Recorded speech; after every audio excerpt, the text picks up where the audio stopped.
Bienvenidos amigos nuevamente a La Mitad Más Uno. Hoy hablaremos sobre el voto, con la pregunta, ¿vale la pena votar el 26 de enero?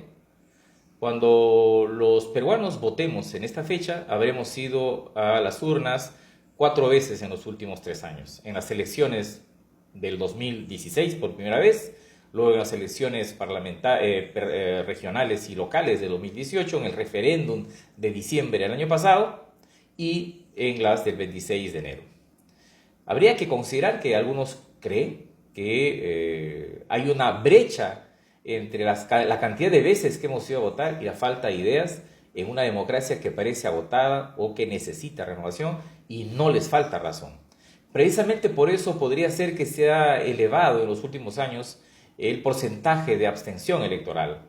El año 2006 fue de 11%, en las elecciones de 2011 fue de 16%, en las elecciones de 2018, en las regionales y municipales, fue de 18%, en las elecciones del referéndum fue 27%, de modo que es probable que el 26 de enero tengamos, por un lado, una alta abstención, ¿no? O considerable abstención, y por otro lado un porcentaje importante de peruanos que, yendo a votar, votan conscientemente viciado o en blanco.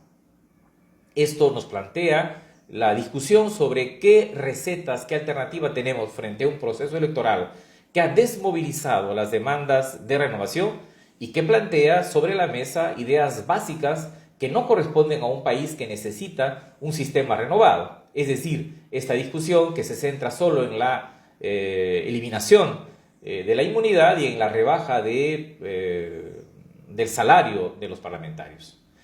Frente a eso, yo creo que, si bien es cierto que puede existir un cansancio respecto a la cantidad de veces que vayamos a votar, reafirmar que el voto siempre es una oportunidad para una salida política a la crisis, y más aún en el contexto de esta transición.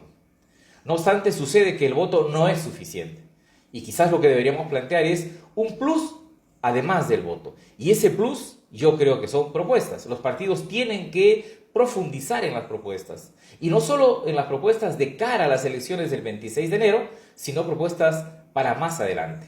Es decir, voto más propuestas, voto más debate, voto más participación, voto más alternativas.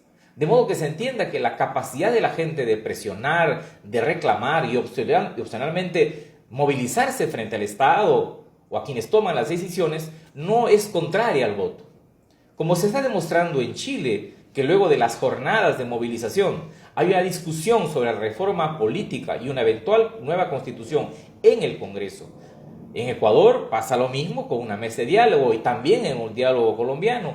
Es necesario en el caso del Perú señalar que el voto, no siendo suficiente, es el primer elemento de un proceso político de diálogo y participación que nos permitiría hacer un mejor país, más de comunidad política, más confiable para los ciudadanos, con un sistema político más eficaz que garantice la gobernabilidad y la viabilidad. Por lo tanto, creo que hay que votar. Me parece que además de votar hay que votar señalando opciones específicas en el voto preferencial por los candidatos que uno desea, de manera que no pensar, no caer en la idea de que votar es ocioso o votar no sirve para resolver las crisis en la democracia.